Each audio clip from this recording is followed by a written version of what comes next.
Good morning, and welcome to the first quarter 2023 earnings conference call for D.R. Horton, America's builder, the largest builder in the United States. There will be an opportunity to ask questions on today's call. Please press star one on your phone at any time to enter the Q&A queue. During today's Q&A, we ask that participants limit themselves to one question and one follow-up. I will now turn the call over to Jessica Hansen, Vice President of Investor Relations for D.R. Horton. Thank you, Paul, and good morning.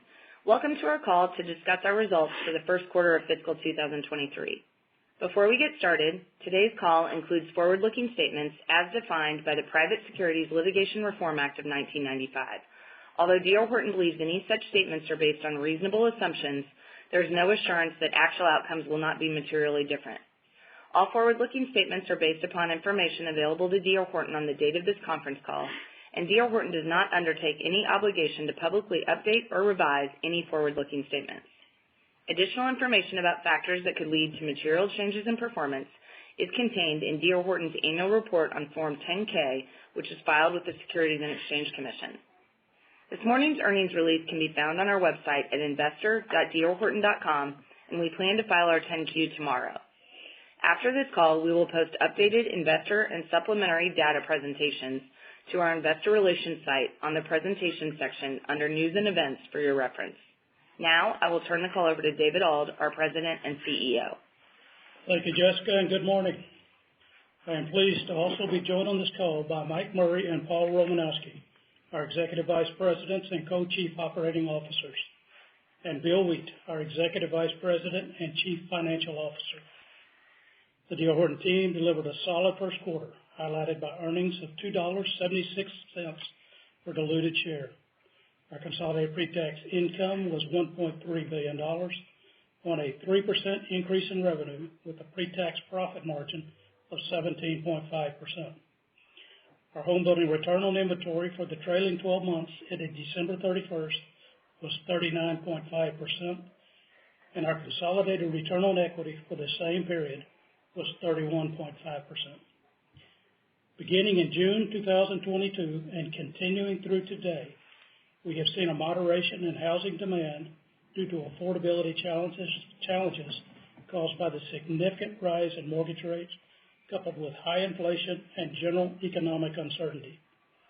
Despite these pressures, we still closed over 17,000 homes and sold more than 13,000 homes in what is typically the seasonally slowest quarter of the year. We have seen increased sales activity in the first few weeks of January. While higher mortgage rates and economic uncertainty may persist for some time, the supply of both new and resale homes at affordable price points remains limited, and the demographics supporting housing demand remain favorable. We are well positioned to navigate the current challenging market conditions with our experienced operators, affordable product offerings, flexible lot supply, and great trade and supplier relationships. Our strong balance sheet, liquidity, and low leverage provide us with significant financial flexibility. We will continue to focus on turning our inventory and managing our product offerings, incentives, home pricing, sales pace, and inventory levels to meet market, optimize returns, consolidate market share, and generate increased cash flow from our home building operations. Mike? Earnings for the first quarter of fiscal 2023 decreased 13% to $2.76 per diluted share compared to $3.17 per share in the prior year quarter. Net income for the quarter decreased 16% to $958.7 million on a 3% increase in consolidated revenues to $7.3 billion. Our first quarter home sales revenues were $6.7 billion on 17,340 homes closed, compared to $6.7 billion on 18,396 homes closed in the prior year. Our average closing price for the quarter was $386,900, up 7% from the prior year quarter and down 4% sequentially. Paul? During the quarter, we continued to sell homes later in the construction cycle to better ensure the certainty of the home close date and mortgage rate for our home buyers, with almost no sales occurring prior to start of home construction. Our cancellation rate for the first quarter was 27%, down from 32% sequentially, but still elevated from our typical levels. Our net sales orders in the first quarter decreased 38% to 13,382 homes, and our order value decreased 40% from the prior year to $4.9 billion. Our average number of active selling communities increased 4% from the prior year quarter and was down 1% sequentially. The average sales price of net sales orders in the first quarter was $367,900, down 4% from the prior year quarter. We are continuing to offer mortgage interest rate locks and buy-downs and other incentives to drive traffic to our communities, and we are reducing home prices where necessary to optimize the returns on our inventory investments. Our second quarter sales volume will depend on the strength of the spring selling season, and we currently expect significantly higher levels of net sales orders in the second quarter as compared to the first quarter based on historical seasonal trends, current market conditions, and our inventory of completed homes available for sale. Bill? Our gross profit margin on home sales revenues in the first quarter was 23.9%, down 440 basis points sequentially from the September quarter. On a per square foot basis, home sales revenues were down 4% sequentially, stick and brick costs per square foot increased 2%, and lot costs were flat. The decrease in our gross margin from September to December was in line with our expectations and reflects the increased construction costs we incurred during 2022, along with higher sales incentives and home price reductions. We expect both our average sales price and home sales gross margin to decrease further in our second quarter of fiscal 2023. We are continuing to work with our trade partners and suppliers to reduce our construction costs on new home starts. We are making progress in these efforts, but we do not expect to see much benefit from lower costs on homes closed in fiscal 2023. Jessica? In the first quarter, our homebuilding SG&A expenses increased by 6% from last year, and homebuilding SG&A expense as a percentage of revenues was 7.8%, up 30 basis points from the same quarter in the prior year. We are controlling our SG&A during this market transition while ensuring our platform adequately supports our business. Paul? We slightly increased our home starts from the last quarter to 13,900 homes and ended the quarter with 43,200 homes in inventory, down 21% from a year ago and down 7% sequentially. 27,800 of our homes at December 31st were unsold, of which 7,100 were completed. We are focused on improving our housing inventory turnover. With more completed homes now available for sale, we expect our mix of homes sold and closed in the same quarter to increase back toward our normal historical levels. For homes we closed this quarter, our construction cycle time only increased by a few days compared to fourth quarter, which reflects lingering supply chain issues. However, we are seeing some stabilization in cycle times on homes we have recently started, and we expect our cycle times to improve during fiscal 2023. We will continue to evaluate demand and adjust our homes and inventory and starts pace based on current market conditions. Mike? Our home building lot position at December 31st consisted of approximately 551,000 lots, of which 25% were owned and 75% were controlled through purchase contracts. Our total home building lot position decreased by 22,000 lots from September to December. 32% of our total owned lots are finished, and 53% of our controlled lots are or will be finished when we purchase them. Our capital-efficient and flexible lot portfolio is a key to our strong competitive position. We continually underwrite all of our lot and land purchases based on future expected home prices and cost. We are actively managing our investments in lots, land, and development based on current market conditions. During the quarter, our home building segment incurred $4.8 million of inventory impairments and wrote off $19.4 million of option deposits and due diligence costs related to land and lot purchase contracts. We expect our level of option cost write-offs to remain elevated in fiscal 2023 as we manage our lot portfolio. Our first quarter home building investments in lots, land, and development totaled $1.7 billion, down 21% from the prior year quarter and up 16% sequentially. Our current quarter investments consisted of $900 million for finished lots, $690 million for land development, and $130 million to acquire land. Bill? Financial services pre-tax income in the first quarter was $18.2 million on $137 million of revenues, with a pre-tax profit margin of 13.3%.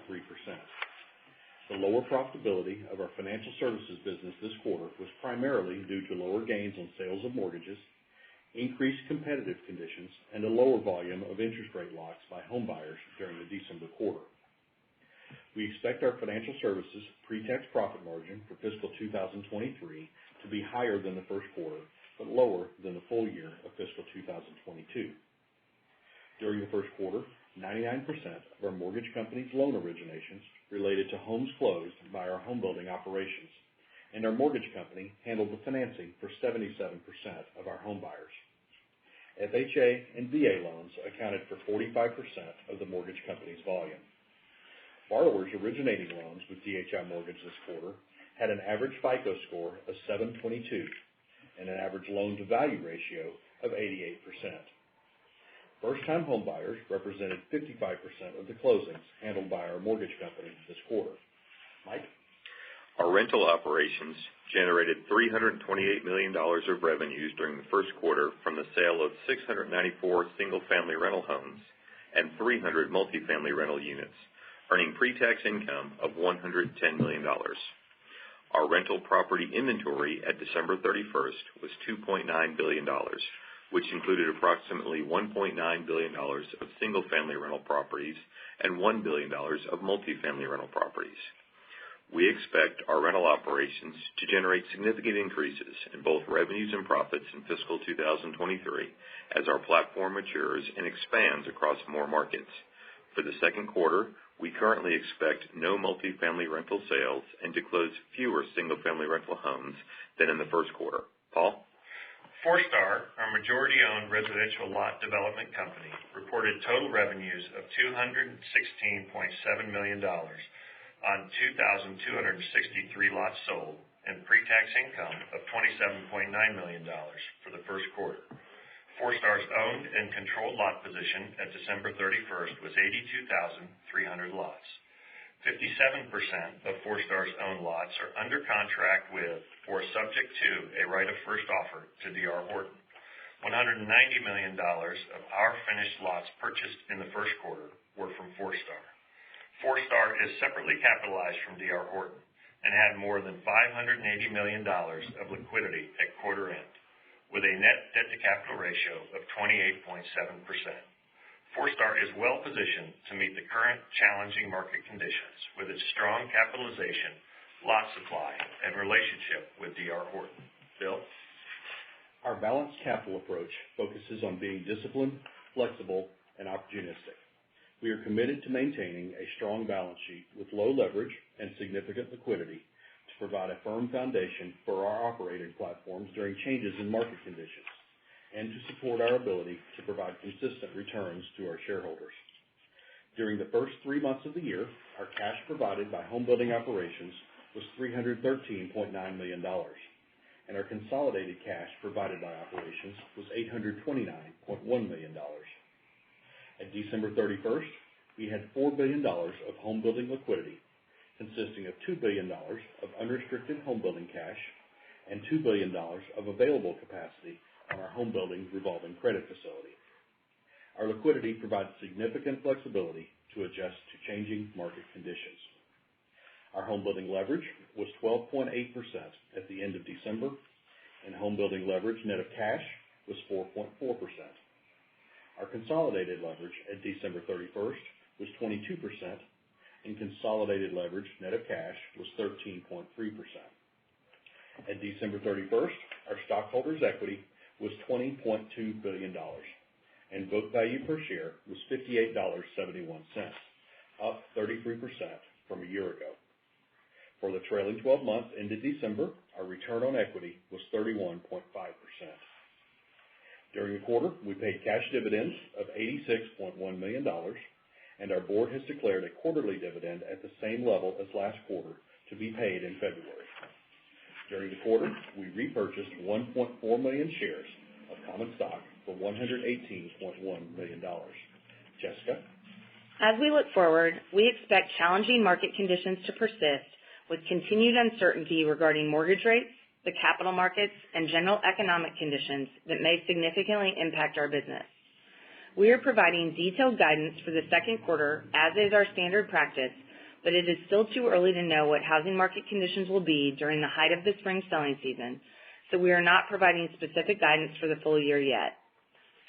We currently expect to generate consolidated revenues in our March quarter of $6.3 to $6.7 billion and homes closed by our homebuilding operations to be in the range of 16,000 to 17,000 homes. We expect our home sales gross margin in the second quarter to be approximately 20 to 21%, and homebuilding SG&A as a percentage of revenues in the second quarter to be approximately 8 to 8.3%. We anticipate a financial services pre-tax profit margin of around 20%, and we expect our income tax rate to be approximately 23.5% to 24% in the second quarter. We are well positioned to aggregate market share in both our homebuilding and rental operations. Our goal remains to generate consolidated revenues in fiscal 2023 that are slightly higher than fiscal 2022. However, it is realistic to expect that our full-year revenues will decline year over year, given the environment and pricing actions we are taking. The low end of our current range of expectations includes consolidated revenues down from fiscal 2022 by a mid-teens percentage, which is unchanged from last quarter. We forecast an income tax rate for the year of approximately 23.5% to 24%. We expect to generate increased cash flow from our homebuilding operations and on a consolidated basis in fiscal 2023 compared to fiscal 2022. We also plan to repurchase shares at a similar dollar amount as last year to reduce our share count during this year, with the volume of our repurchases dependent on cash flow, liquidity, market conditions, and our investment opportunities. We have $700 million of senior notes that mature during the remainder of fiscal 2023, which we are currently preparing to repay from cash. We plan to continue to balance our cash flow utilization priorities among our core homebuilding operations, our rental operations, maintaining conservative homebuilding leverage and strong liquidity, paying an increased dividend, and consistently repurchasing shares. David? In closing, our results and position reflect our experienced teams, industry-leading market share, broad geographic footprint, and diverse product offerings. Our strong balance sheet, liquidity, and low leverage provide us with significant financial flexibility to effectively operate in changing economic conditions and continue aggregating market share. We plan to maintain our disciplined approach to investing capital to enhance the long-term value of the company, which includes returning capital to our shareholders through both dividends and share repurchases on a consistent basis. Thank you to the entire D.R. Horton team for your focus and hard work. We are incredibly well positioned to continue improving our operations and providing home ownership opportunities to more American families. This concludes our prepared remarks. We will now host questions. Thank you. The floor is now open for questions. If you have any questions or comments, please press star one on your phone at this time. We ask that while posing your question, you please pick up your handset if listening on speakerphone to provide optimum sound quality. We also ask today that participants limit themselves to one question and one follow-up. Please hold while we poll for questions. And the first question is coming from Carl Reichardt from BTIG. Carl, your line is live. You may go ahead. Thanks. Morning, everybody. I just want to ask about inventory, unsold inventory. So about 2/3 of the inventory that you've got now is unsold. I think normally it's about half when I went back and looked.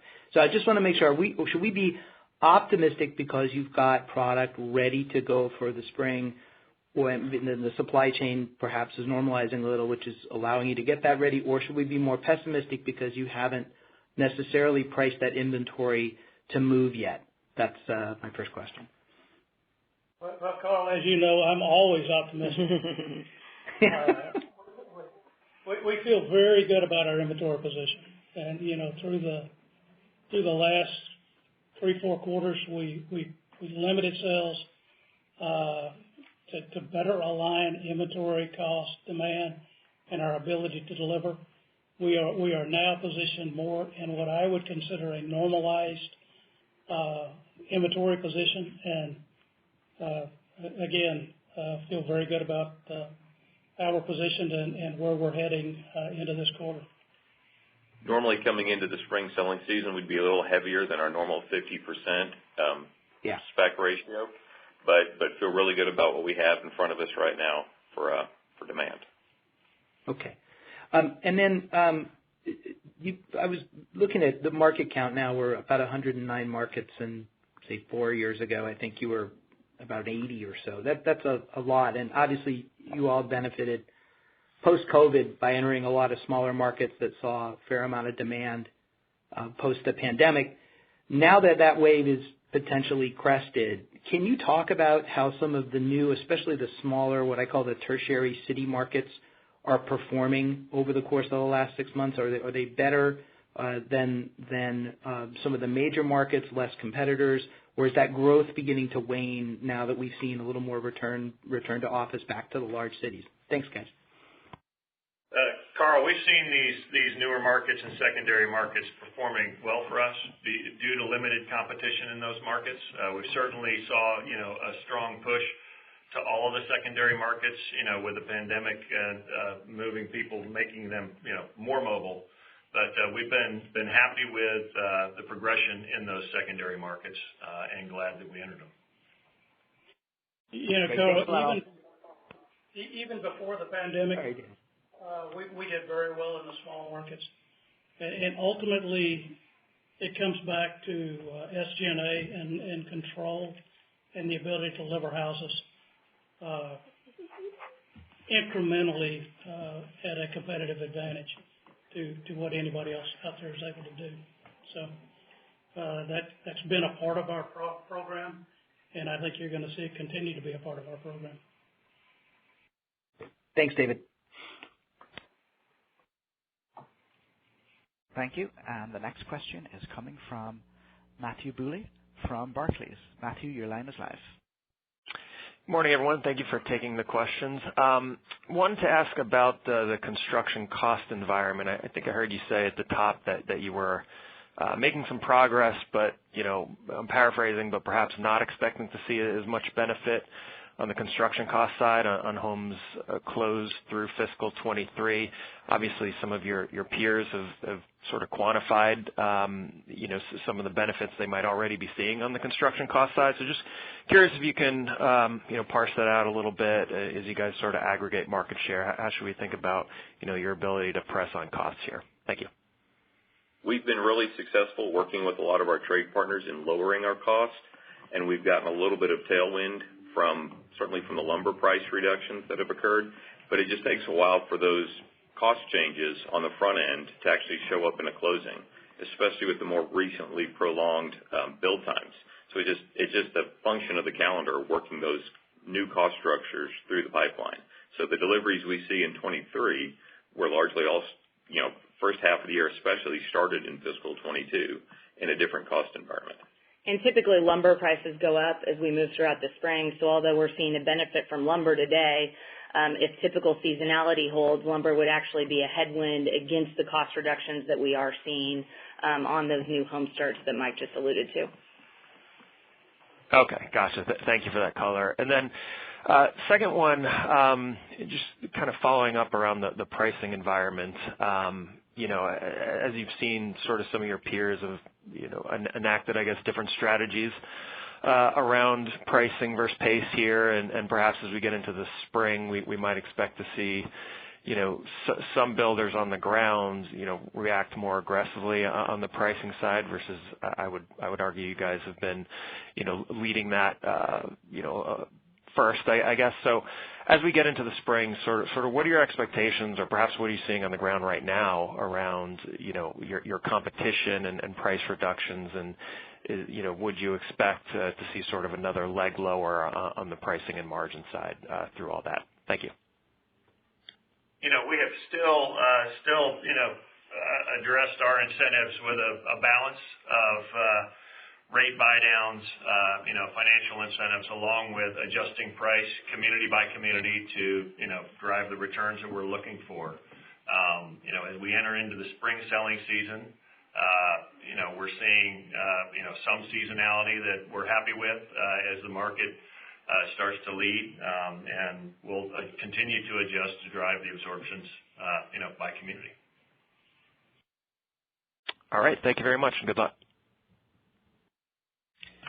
Thank you. And the next question is coming from John Lovallo from UBS. John, your line is live.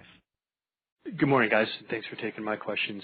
The first one is, you mentioned the first few weeks of January saw increased activity. Can you maybe just elaborate a little bit on that, or maybe frame it sequentially or year over year? And how were incentives in the first few weeks of January relative to December? Yeah, so we talked about on the call that we do expect to see normal seasonality in terms of the move from Q1 to Q2 sales. And so what we saw in terms of the increased sales activity in the first few weeks of January was a positive early indicator. It is still too early to ultimately say what's going to happen this spring, but it gave us the confidence to say that we could see normal seasonality, which typically would be about 50% up from Q1 to Q2 in terms of net sales orders. We also did see a slight improvement. It's only a few weeks, which doesn't make a quarter, but we've seen a slight improvement in our cancellation rate in January as well, which also helped give us the confidence to say an increased level of net sales orders in Q2 versus Q1. Got it. That's helpful. And then maybe could we talk just about cash flow expectations? It seems like it's going to be pretty robust here. I mean, you're buying back stock, paying dividends, paying down $700 million in debt. So maybe just your expectations for cash flow and what the expectation for rental investment might be. We still expect increased cash flow from our home building operations in fiscal 23 versus fiscal 22. We saw our inventory step down slightly this quarter. We will be increasing our starts pace as we move into the spring, and then adjusting that to what we see in market demand. So we may not continue to see the same pace of cash generation as we did in our first quarter, but we do still expect to see robust cash. And then we're going to continue to take our balanced approach to deploying that first and foremost to the home building business.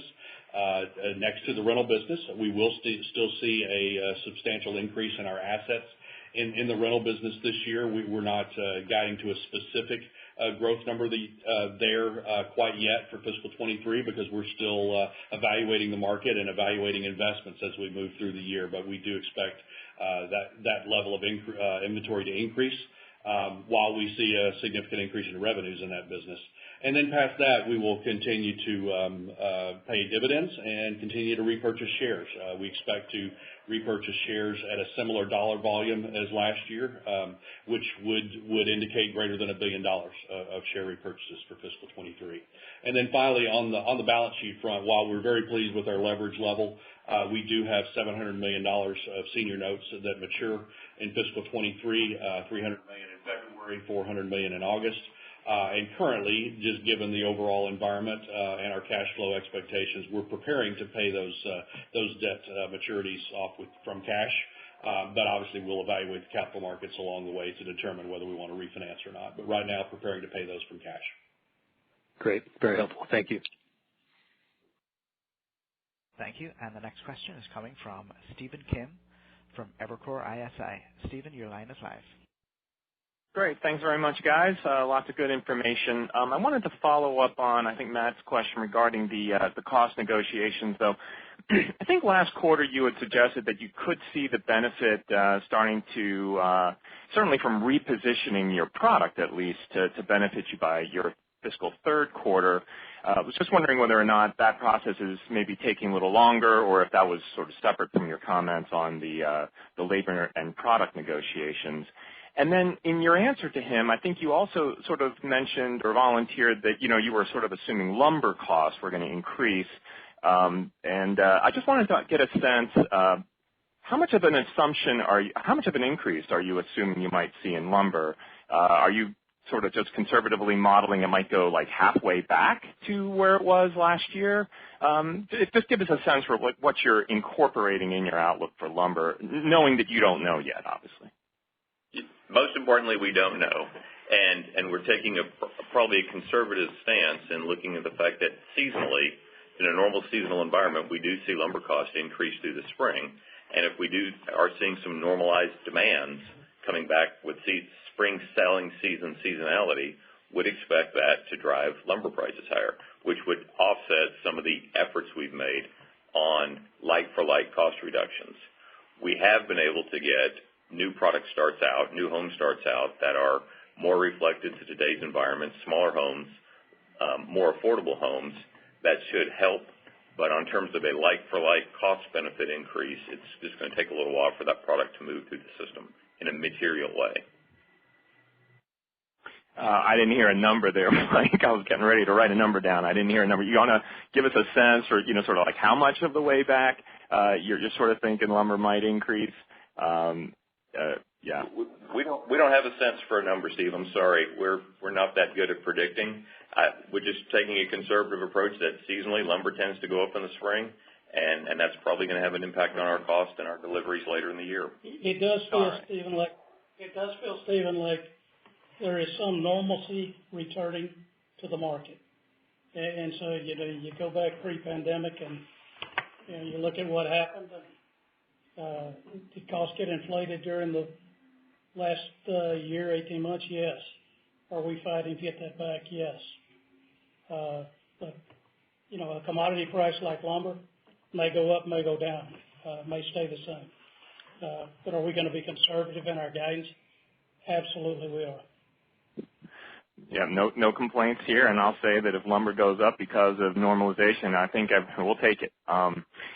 In regards to your lot count, I noticed that your owned lot count in numbers, numbers of lots, went up a little bit. I think quarter on quarter, it had declined, I believe, in the last 2 quarters preceding that. So I'm curious, are you, or at least in the last 2 quarters preceding that, do you feel like your lot cost, your lots owned will increase from here?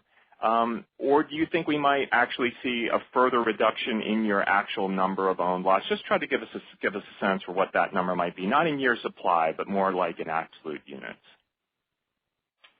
Yes, Stephen. We have worked hard for the lot position that we have and the relationships that we've built, and with those developer relationships, and we're continuing. It's still hard to get a lot on the ground, and so our lot count as a percentage of owned and total numbers we expect to continue to increase. And some of that will depend on what we see with the spring selling season and through the rest of fiscal 2023. But we don't expect that to go down. And we expect to see potentially our own lot supply as a percent increase marginally, through this market. And as a reference, again, our owned lot finished percentage is only 32%, which is roughly 43,000 lots. So we're by no means oversupplied from a finished lot perspective, which is what we're trying to continue to position ourselves for community by community. Gotcha. Thanks so much, guys. Thank you. The next question is coming from Mike Rehaut from JP Morgan. Mike, your line is live. Thanks. Good morning, everyone. Thanks for taking my questions. I just wanted to, circle back to more recent trend and demand comments. Obviously you mentioned that the first few weeks of January saw some increased activity, and that you could see a typical 50% improvement in orders in 2Q versus 1Q. That would imply, if we're to take that just on a straightforward basis, an order decline of only roughly 20% down year over year. So I'm curious around, if that's kind of, and I know you haven't given, hard guidance or a range, but directionally, if that's how we should be thinking about things.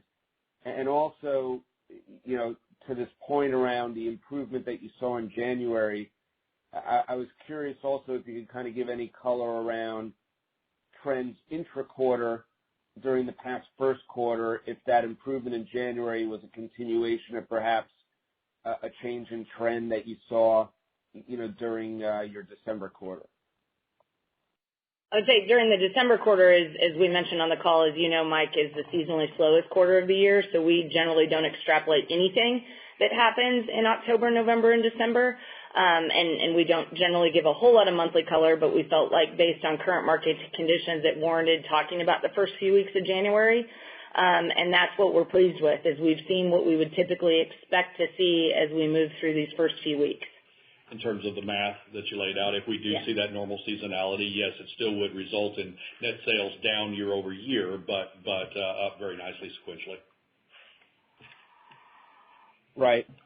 All right. And secondly, I know there's been a couple questions around the construction costs and the impact there. I think that's kind of been covered pretty well. Obviously another big part is the gross margin guidance for the second quarter. You're expecting further declines. I wanted to also focus though on pricing trends in the market.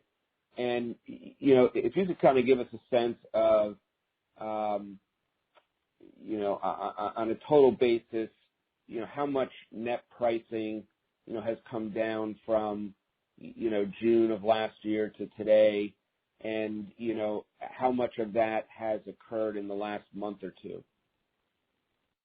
Well, in terms of just pricing, really our net sales orders in the quarter and the average sales price on that is the best indication. Our net sales order price this quarter is around $367,000, I believe, and of course we peaked last year a little over $400,000. So you're already looking at roughly a 10% decline in our net sales orders, and as then we look at our margin guide, going forward, we're taking recent pricing into effect. We're hopeful that if we see some normal seasonality and normal demand during the spring, that further significant pricing reductions would not be necessary. But we're going to assess that week to week and month to month as we go through the spring. But our gross margin guide takes into account recent pricing along with the cost trends that we've already been discussing. Just to add, it is very hard to put a lot on the ground. It's very hard to build houses, and the overall market is still undersupplied. So long term, I think we got a great outlook. What happens in the next quarter, we're going to deal with the market as it comes. Great. Thanks so much. Thank you. The next question is coming from Truman Patterson from Wolfe Research. Truman, your line is live. Hey, good morning, everyone. Thanks for taking my questions. So first, has the land market started to capitulate at all on takedown pricing with your all's ASPs down kind of 8% quarter over quarter? Are you actually starting to see the land market correct at all with more meaningful price declines, or is it still just too early to tell? I think generally it's still a little too early, Truman. Land is typically one of the stickier parts of the process, and as David and Paul both mentioned earlier in the call, it is increasingly difficult to get a lot entitled and on the ground, and so that is something that has held up pretty well. But anecdotally, there are situations where we're able to make some progress on the land residual with some of our land sellers, but not broad trends yet for sure. Okay, thanks for that. And then you all made a recent acquisition in Arkansas.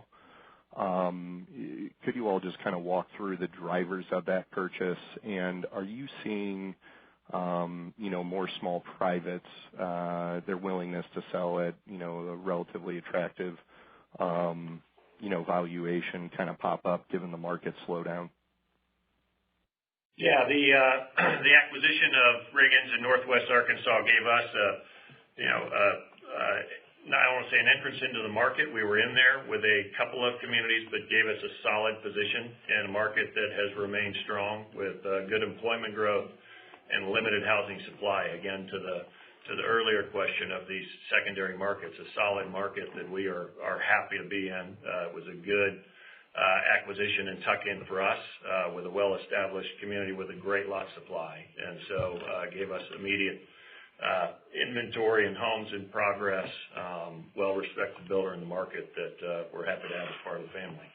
As far as other acquisitions, we continue to look at those And, where we have tuck-in opportunities similar to this, we have things that we would explore, but no broad-based change in how we look at builders in the market.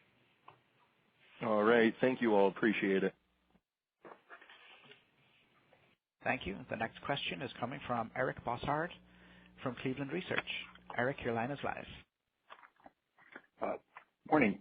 Two things. First of all, the 40% reduction in starts, I'm curious if there's what the discipline or logic is in what you're not starting, if there's buckets of this. You mentioned trying to change the product a bit to fit a price point, but curious if there's something to learn from how you're making those decisions of where you're reducing starts. A lot of our starts decisions, are made within the quarter on the basis of what the sales trends are occurring at that point in time, and certainly through late summer and into fall, our first quarter. Mortgage rates spiking up, cancellations increasing, looking at our current inventory positions neighborhood by neighborhood relative to recent sales paces, certainly led us to slow down our starts. Coming into this calendar year, into the second quarter, seeing some improvement in our cycle time and supply chain issues unsnarling, and we feel like we'll be able to start homes and complete them in a more timely fashion this year. So we are trying to meter our starts out a little bit to more closely match our sales demand right now. And Eric, I think it's just indicative of the entire industry and lessons learned in the last downturn. I mean, I do believe that there is a discipline around the industry, and it's not just short-term chase every market every day. So it's, we're trying to align inventory levels with demand, and ultimately it comes back to, if you look at the long-term position of the industry, there aren't enough lots or houses for the population and demand that we see taking place over the next 3 to 5 years. Okay. And then related to this, the inventory per community number, it looks like it's up, and I guess the follow-on would be the path forward with starts from here is, down 40 a pace you maintain for another quarter and then lift your heads up, or how do you think about the pace of managing the supply path going forward? I think we saw the starts kind of align with our sales pace in the quarter, and I think we're going to look to try to maintain that relationship as through this time of the year. As we're seeing good sales demand in the early spring selling season, we'll be replacing those homes with new starts to continue having inventory on the shelf available to sell. We are certainly seeing more homes selling later in the construction process. Certainty of delivery date, certainty of mortgage rate and payment are big important factors for our buyers. And we're also focusing very heavily on recovering our housing inventory turnover metrics and getting more efficient with those inventory dollars. Got to get our turns back up on our housing inventory. And so as with everything, our starts are managed community by community, market by market, by our local operators to focus on not piling up excess completed homes that have been sitting there for an extended period of time. Okay, that's helpful. Thank you. Thank you. And the next question is coming from Anthony Pettinari from Citi. Anthony, your line is live. Good morning. Can you talk about the tenure of buyers who canceled this quarter? Were those contracts that were signed in fiscal 4Q or maybe even earlier? Is there a larger cohort of buyers who maybe placed orders in the fall but are still at risk of cancellation with rates rising? Just wondering if you can give any color around kind of cancellation trends there. I think as you've seen our cancellation trend moderate and cancellation rate moderate, we have younger backlog that have signed contracts more recently. As Mike spoke to, certainty of home close date and mortgage rate is very important. So as we have cycled through, and we're improving our housing inventory turns, I think that's where you're seeing our reduction in cancellation rate. Okay, that's helpful. And then just in terms of renegotiating prices for homes in backlog? Has that sort of normalized or died down now that rates have stopped rising and, to your point, cancellations have come down? Hopefully with the rate stabilization, we'll see stabilization in incentives and pricing environment going forward. Okay, that's helpful. I'll turn it over. Thank you. The next question is coming from Buck Horne from Raymond James. Buck, your line is live. Hey, thanks. Good morning, guys. I wonder if I could dive in a little bit more on the incentives that are out there, the tools that you're using out in the field. It sounds like a lot of builders are having some success with a mortgage rate buy-down program, where you're buying down or fixing the mortgage rate below market for the life of the loan. It seems to be popular out there. I'm wondering if you could maybe elaborate on, are you using mortgage rate buy-downs? How does that mechanically work, and kind of what does that cost you in terms of, upfront, margin hit or as a percentage of sales? Yeah, Buck, we do, as an ordinary course, use mortgage rate buy downs, and many of those are for the life of the loan. That's been a program we've had in place for quite some time. The costs do vary from time to time depending on market conditions and timing of when you tie up those positions. But that's something that we try to make sure that we have in the toolbox for our salespeople, is to be able to offer an attractive mortgage rate to buyers who come in.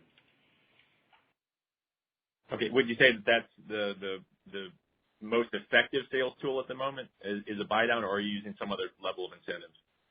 It's going to vary community by community and over time as to what the most attractive incentive is, and we try to put a lot of tools in our division operators' hands to make the best decisions about what's going to motivate and drive their realtor and buyer traffic into their communities and excite our sales agents with a reason to call and a reason to drive some traffic this week. So it might be a little bit of pricing adjustment on a few homes. It might be the rate buy downs, the mortgage financing.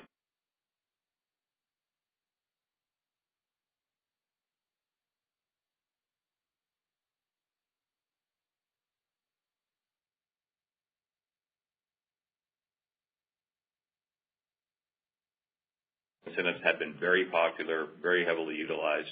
And it might be that supply chain's working back out, that we're back to washer dryer Wednesdays. I mean, there's plenty of incentives out there that we're going to use to drive a pace to hit a return we need to hit at every given neighborhood. Okay, thank you. And one quick separate topic on single-family rentals, and it sounds like the guidance quarter-over-quarter is slightly lower in terms of projected sales of single-family rental homes. I'm wondering if that's strategic to kind of hold back the pace of those sales, and just curious, what the demand is like in the marketplace for and/or the pricing for stabilized SFR homes these days. It's just timing of projects and when they'll be ready, completed and ready and through a sale process. We'll just have fewer this quarter ready to close than we had this past quarter. The first quarter benefited from a few projects that were lined up to close in the fourth quarter of fiscal 22, had some storm impact and delayed some timing of a few closings there. So that 1Q number was probably a little higher than the original production sales schedule was set up for. The business model is still complete, lease up, market and sell. And you're starting to see some level of closings each and every quarter, but it is still choppy here in the earlier stages, and we would expect that to become more consistent over time as we get further along with the lots and the houses we have under construction. Awesome. All right, thanks, guys. Appreciate it. Thank you. The next question is coming from Alan Ratner from Zelman & Associates. Alan, your line is live. Hey, guys. Good morning. Thanks for taking my questions. First, I was hoping maybe you could just help me a little bit reconciling kind of the closings results versus the orders. The closings for this quarter came in well above your guidance. The orders were a bit lighter versus what you signaled in mid-November. And I thought I heard you say that cycle times, have been relatively stable, maybe even ticked up a little bit. So how did you drive the upside to closings without, stronger order activity? Was it just that much of a greater mix of completed sales versus, homes that were a month or two out from completion than you were anticipating? And, I'm sure that ties into the 2Q guidance as well with, your delivery guidance above your beginning backlog. So I'm just maybe looking for a little bit more color to understand what's going on there. Yeah. As we see marginal improvement in our inventory turns and home construction times, you're starting to see, and you see that in our numbers, a larger percentage of our inventory homes on the completed side, which allows us to meet the market, which quite frankly is available to us today, which is a shorter term close. And so we're seeing more homes sell and close in the quarter, getting back more towards historical norms, and we expect to see that on a go-forward basis with the maturity of the home inventory that we have. Got it. Okay. No, that's helpful. Second question, kind of related, but tying in maybe the margin conversation as well. So when you look at your 7,000 completed specs, are you able to provide a little bit more detail on how many of those are maybe less than 30 days completed, what's more than 30, and how is your pricing strategy differ on completed specs as it hits kind of certain thresholds? Is there a level or a point where you get more aggressive on price adjustments, or do you kind of just look at it more holistically? So generally, we talk about a completed spec. We have a pretty aggressive definition of what's completed. It's when it gets into the final flooring stage. So typically, from a home hitting that completion milestone for us, normal conditions, it's probably going to take between 2 weeks to 4 weeks for that home actually to be move-in ready, and more likely to the 4-week side of that. So if we look at how many houses we have out there that are kind of aging in the buckets, we have about 190 houses that have been past our completion date by more than 6 months, by 6 months or more. So we still feel very comfortable about the freshness of that spec inventory, and this is the exact right time of the year to have that inventory, especially with the backdrop of very low, existing home sale inventory available in the marketplace. And that's something we manage very closely. Obviously, we've been building specs for a very long time. We have a lot of discipline around that. And so we do watch those completed specs as they start to age. And if they get longer, than 90 days, then yes, we will start to step up the efforts to ensure that we move them. But right now, we still have a very fresh batch of completed specs out there for the spring selling season. Great. I appreciate that. Thanks, guys. Thank you. The next question is coming from Mike Dahl from RBC Capital Markets. Mike, your line is live. Great. Thanks for taking my question. So the first one, just to follow up on the margin discussion, I understand there's not a lot of forward guidance you're going to give beyond this next quarter and a level of uncertainty. I'm wondering just as you see it today, as you look at your current orders, as you look at what you're expecting to sell in the quarter versus kind of the timing of some backlog still coming through in that gross margin that'll be reported in fiscal 2Q. How should we be thinking about the likely cadence of margin beyond 2Q? Is it still, barring some quick improvement in the market, going to be lower as you cycle off your backlog into the recent sales as you get into fiscal 3Q, or any color on that? Yeah, Mike, we're only guiding to Q2 margin, and the reason we're only guiding to Q2 margin is we don't know what margins or what the environment will be beyond Q2. There's the spring selling season. Obviously, we've got some early, encouraging signs, but we don't know what the conditions will be at the height of the spring selling season. So we have visibility to where our margins and our sales and our backlog and our pricing and our costs are today heading into the quarter. But even Q2 has some level of uncertainty to it. We would expect to sell and close, 40% of our closings in the same quarter in the coming quarter. So while we, believe that, there's some, possibility of some stability in the market with mortgage rates stable, that could change this afternoon. And so right now we're giving you what we have. So our guidance for margins of 20 to 21% is what we can see today. For Q2, there is some risk, both upside and downside there. I would say it's possible we could beat that range, but it's certainly possible that we might not. But past Q2, we simply don't have visibility right now. We're going to continue to meet the market and do what we need to do to maximize returns community by community. Okay, fair enough. Then my second question, there's been a lot in the press around, Arizona in particular tightening up on some of the some of the water rights and kind of permitting or lack of issuing permits in certain parts of the Phoenix metro area, given some of their requirements around water usage. You guys obviously had your Fiddler acquisition last year. I think they do have some projects in Arizona. Can you give us a sense of if the counties or municipalities are just outright refusing to issue permits to certain areas, does your ownership of Fiddler and the projects in those regions exempt you from that? Are you able to still get permits for your planned projects, or any color on what you're seeing there would be, I think, interesting in light of some of the press that's been out there?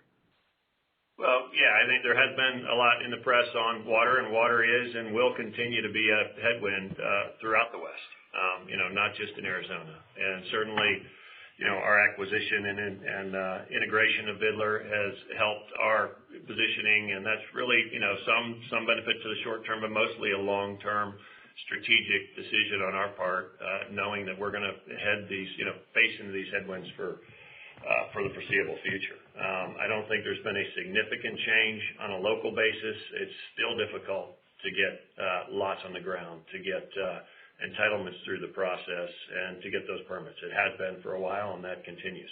So we feel good about our position, the lot positions we have in the Phoenix market, and we've got a great team on board there that continues to navigate through that environment. Okay, great. Thank you. Thank you. And the next question is coming from Jay McCandless from Wedbush. Jay, your line is live. Hey, good morning, everyone. So, Bill, going back to what you talked about, looking to close 40% or sell and close 40% of the 2Q closings, I guess how in say pre-COVID times, what would that percentage have been in normal Q2? Sure, Jay. Our typical percentage ranges pretty consistently up until the last year or two in the 35 to 40% range. A quarter ago, we were in the high teens. A year ago, it was even lower than that. And this quarter, we were roughly 34%. So when we talk about reverting to normal, we started to see that reversion in the first quarter, but we expect that to continue to tick up. So whether it's actually 40 or closer to the 35, 36, we don't know, but typically 35 to 40 would be a pretty consistent range for us. Okay. And then the second question I had, assuming you pay down the $1 billion in debt like you've talked about, any idea of what benefit that might be to gross margin since it's going to be less amortized interest or interest being amortized? Yeah, Jay, we have $700 million of home building notes that mature this year, and right now we plan to pay those off with cash. That's out of just under $3 billion of home building debt, so roughly 25% of the balance would be paid down. That if we do not replace that debt, that would reduce our interest carry in time. That benefit would really primarily be probably noticed in fiscal 24 and beyond, because it takes time for the interest to be capitalized and move through inventory. But it would take our interest carry down, probably 20, 30 basis points as a percentage of margin over time. Longer term benefit. Okay, great. Thanks for taking my questions. Thanks, Jay. Thank you. And in the interest of time today, the last question will be coming from Rafe Jadrosich from Bank of America. Rafe, your line is live. Hi, good morning. Thanks for taking my question. I just wanted to ask on the rental side, what are you seeing in terms of demand? And margins have been really strong last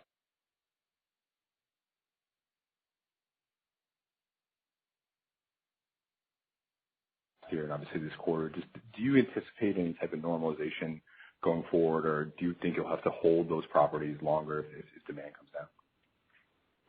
I think we're still seeing demand for the properties. I think the pricing and the margins we realized on our early project sales benefited from construction in lower construction cost environments, coupled with a very attractive rate environment when we sold those, and that continued to some degree into our first quarter deliveries.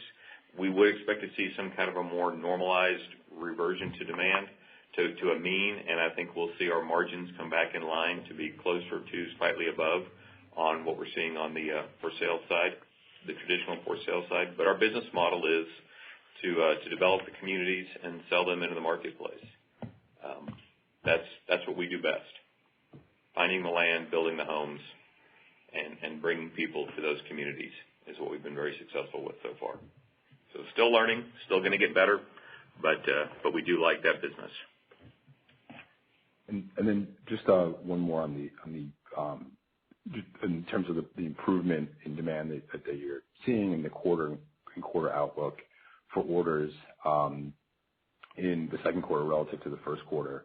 Can you talk about what you think is driving the stronger demand? Is it the fact that mortgage rates have come down a little bit? Is there anything happening with consumer confidence? What's sort of giving you that confidence and supporting the view that we're going to get back to normal seasonality after what's been sort of a very tough housing market at the end of 2022? I do think the credit markets have stabilized somewhat.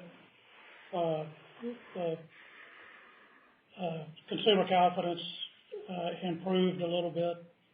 Job growth continues to be very good. So, overall, if you look at pent-up demand and just a generalized economy becoming less bad, very good signs for housing. And we monitor sales, we monitor cancellations week to week to week to week, and so when we see that trend returning to more of a normalized market, it's hard not to be optimistic that we're going to have a good spring, and so that's the way we're positioned, and we get up every day and respond to what happens out there in the field.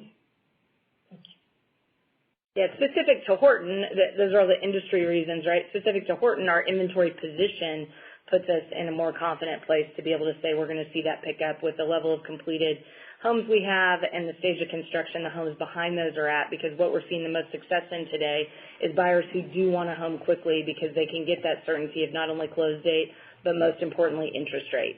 And so that is the majority of our buyers today, and that's why we feel very confident and are very happy with our inventory position right now.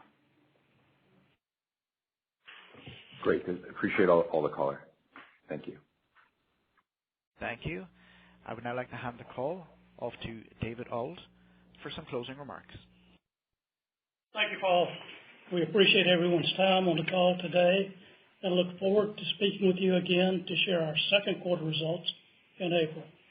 And finally, congratulations to the entire D.R. Horton team on producing a solid first quarter while navigating changing market conditions. Go compete and continue to win.